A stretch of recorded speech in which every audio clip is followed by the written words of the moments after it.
The room went dead quiet the moment Chuck Norris walked through that door, not because anyone recognized him at first, but because something shifted in the air, the way it does before a storm nobody saw coming. 12 officers, all of them trained, all of them ranked, standing in a loose formation, shoulders squared, hands ready. The commissioner had given the order personally: restrain him, bring him in, show the department what discipline looks like. Legend says nobody in that precinct fully understood what they were about to walk into.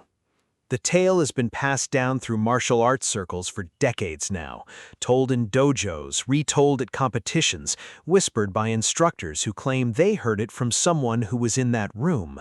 Whether every detail survived the telling perfectly, this much has never changed.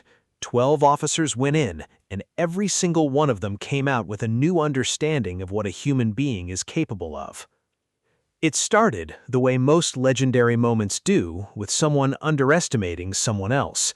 The year, by most accounts, sits somewhere in the late 1970s, a period when Chuck Norris was already a decorated champion, already a name that made serious fighters pause. But to the men inside that precinct, he wasn't a legend. He was a name on a form, an individual who needed to be managed. The commissioner, a hard-edged career officer who'd spent 20 years building a department that prided itself on physical readiness, arranged what he privately called a demonstration. The city had been running a series of law enforcement fitness evaluations designed to prove that trained officers could handle any real-world scenario: dignitary escorts, crowd control, resisting individuals. And someone, somewhere up the chain, thought, what better test case than a martial artist? Here's what nobody in that room fully understood yet. There's a category difference between knowing how to fight and what Chuck Norris had spent 15 years building inside himself. His training wasn't sport, it wasn't exhibition.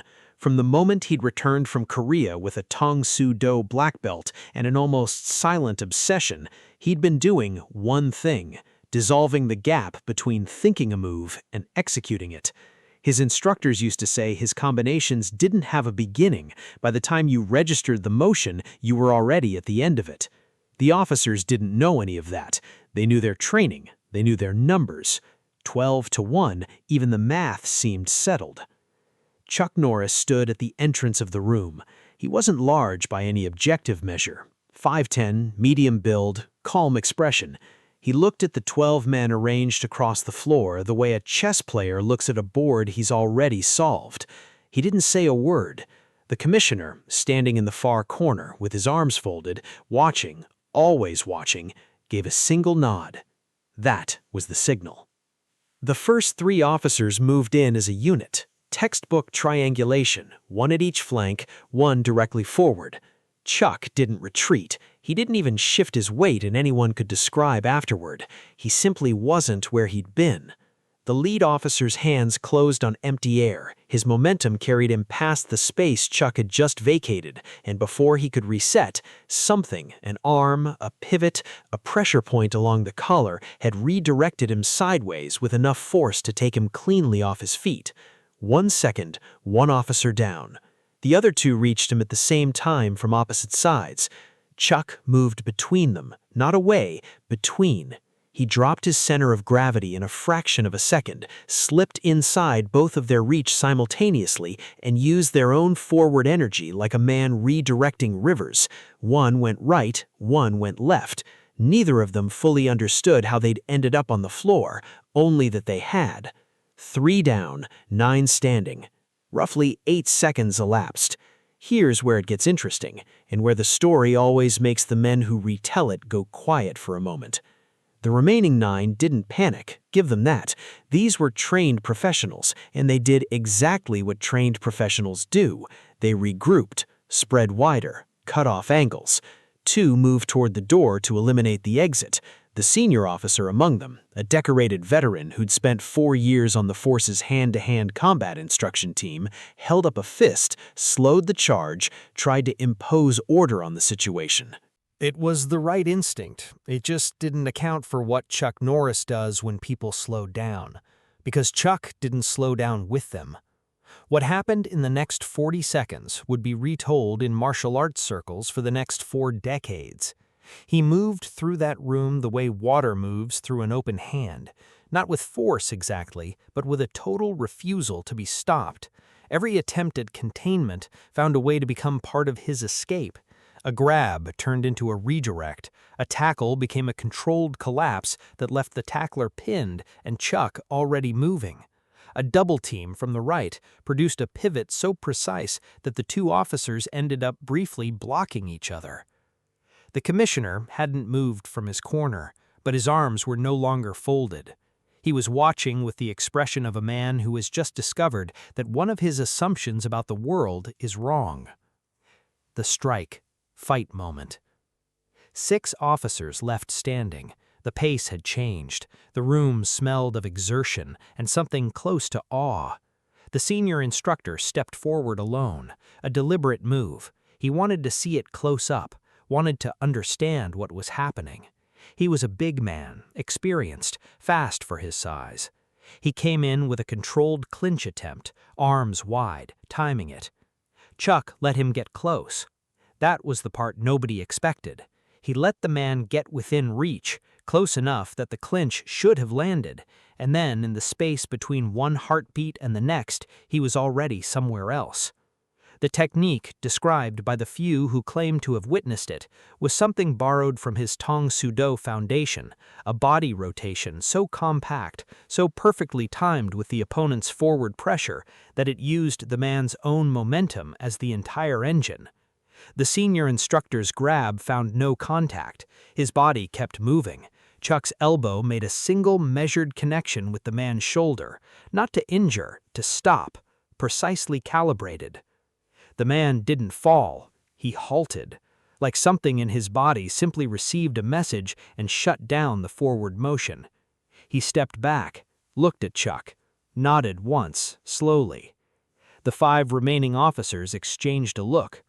One of them later described it this way, in a version of the story that circulated for years. It wasn't that he beat us, it was that he made us feel like we were fighting our own shadows. 2 more attempts. 2 more redirections that felt less like defense and more like instruction. Chuck moving through them with a control so complete it was almost gentle. Each officer deposited safely on the ground with the exact minimum force required. 37 seconds, total, from the commissioner's nod to the last officer stepping back. The room was silent in a different way now. The 12 officers, none of them seriously hurt, every one of them breathing hard, stood or sat or leaned against walls in the particular silence of men who had just had something important shown to them. Not humiliation, revelation. The commissioner walked away from his corner for the first time. He stood in the center of the room, looked at the floor for a moment, then looked at Chuck. Nobody recorded what he said. In most versions of the story, he didn't say much, just extended his hand. In some tellings, he reportedly asked a single question. "Can you teach them?" Chuck looked at the room, the 12 men, the massive equipment and overturned chairs, the expressions on their faces, not defeat exactly, but something cracked open that would let knowledge in. He said yes. Word spread the way it does when something happens that's too precise to be exaggerated and too strange to be easily explained. Officers talked, instructors made calls. The story moved through the law enforcement training community and then out through the martial arts world the way all the best stories do, passed from one person to the next, each telling slightly different in its details and identical in its core. No footage exists. No official record was ever made public. The demonstration had been, by design, unofficial. But the people who claimed to have been there, or to have known people who were there, all described the commissioner's expression the same way. A man recalculating. Chuck Norris has never fought for trophies alone. The belts, the championships, the records, those were mile markers, not the destination. What he built across those years of pre-dawn training and quiet obsession was something the trophies couldn't fully measure.